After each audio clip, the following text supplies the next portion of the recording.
Well, Kart fans, this Kart came to me a couple years ago and I haven't had a chance to work on it until right now. So I just dug it out of the snowbank. Reason for the water on it, a little bit of snow right there. This is an original Alley Cat. Probably a 62 model because it appears that it came with a swing mount on it. 61s, they had a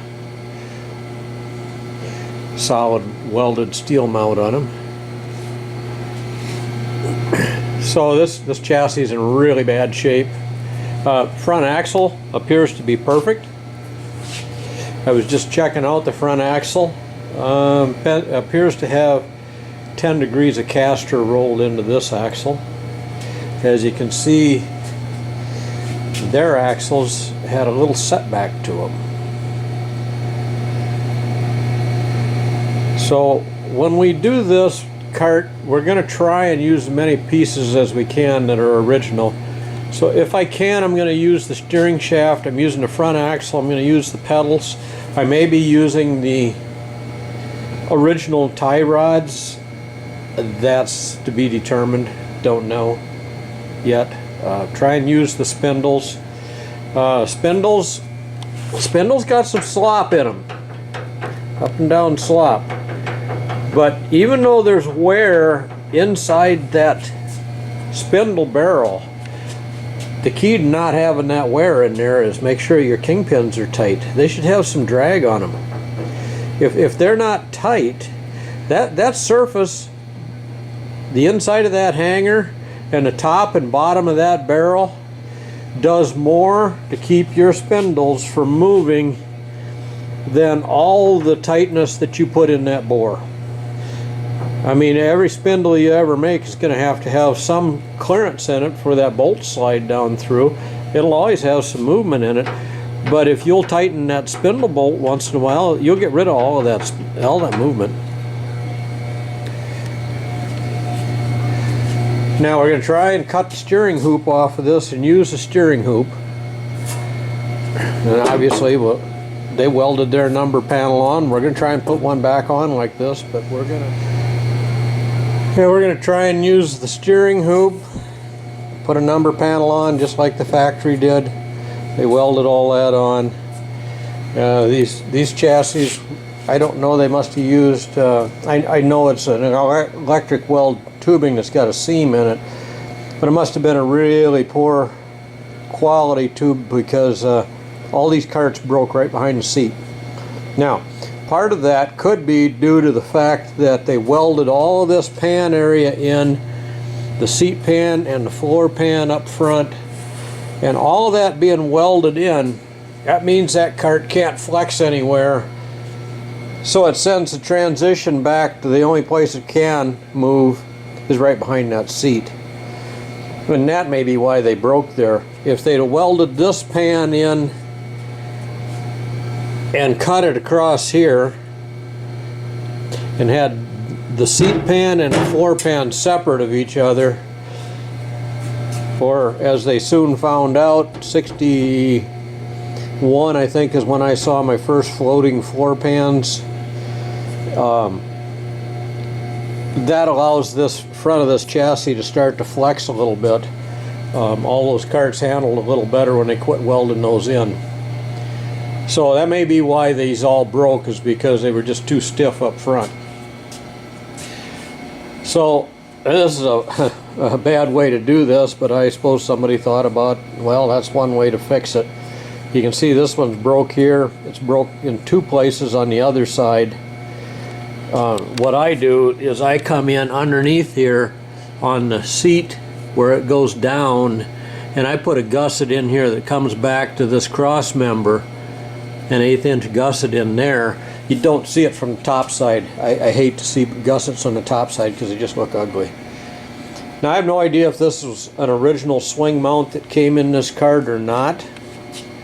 I do see it has red paint on it, as the rest of the Kart has red paint on it also. It could be. It's broke out right here. notched out on this side. I'm sure it was notched out on that side. Let's see if we can fix this mount and reuse it. We're going to use as much as we can of this original Kart. Axle's been cut off. There's no brake left for it. I'll determine what kind of brake we're going to use at some point. And maybe this bracket will go back on and maybe it won't. It probably had a mechanical spot brake on it, and we're going to have too much power for that. I'm not sure what we're putting on this for a motor when I go to run it.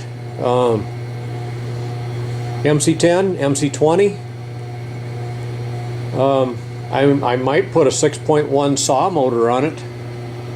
My plan is whatever I put on it, we're going to use a bottom stuffer reed and a top reed and run dual carbs on it, top and bottom. Kind of the way they did it back in the day.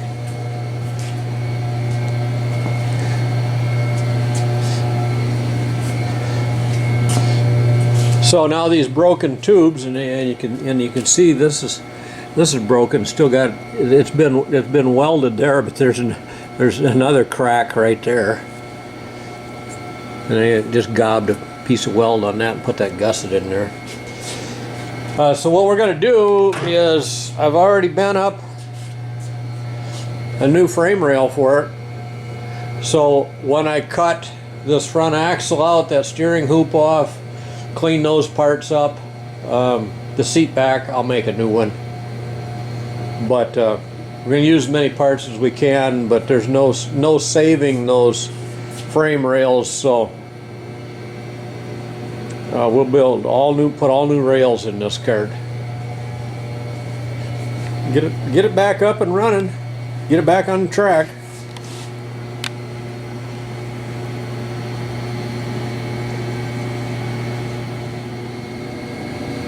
Well, on our way to dismantling this Alley Cat, this original Alley Cat. A few extra little interesting tidbits here. We already have the Nassau panel removed, cut all the welds off of that. Kind of got those ground down. Spindle hangers. Spindle hangers are actually threaded on the bottom hole. I found that a little bit interesting. The steering shaft is a tapered steering shaft with a key in it, so the hub is tapered. Keyway cutting that. It's kind of weird because they just used a I'll show you here in a second. They just used this piece of metal on this front axle, and the steering shaft went through there, but there's no wear on the steering shaft. I'm kind of wondering if maybe this steering shaft isn't hardened just a little bit. I know that some of the other karts where I've come up with the spline shafts, like in my old Myers Lancer, the original steering shaft in that, the hub and the shaft both fit tight and they don't slop around. You buy a new steering shaft today and a new hub and you put it on there, and every time you go to the track, that hub and spline area has got a little bit of wear in it, and it's always a little bit sloppy.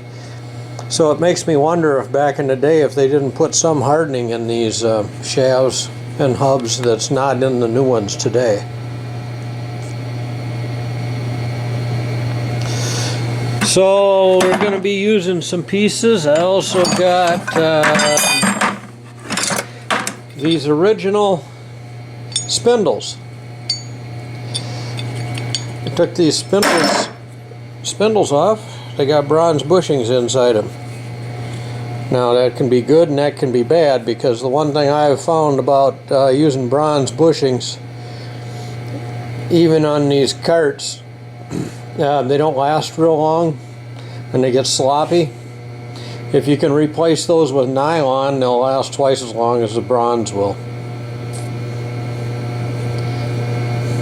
So we'll be repairing these spindles, be using the steering shaft. So here in a few minutes I'll be cutting the steering hoop off of here. Since we're not using these frame rails, I'll cut right down in the frame rail and then grind this off. I don't want to cut it off higher than the weld because I want to keep the length, keep it as high as I can. And we're cutting the front axle off. We'll probably cut these original axle hangers off of here. At least that's the plan. You know how it is. Make a plan. Doesn't mean it works. Just make a plan.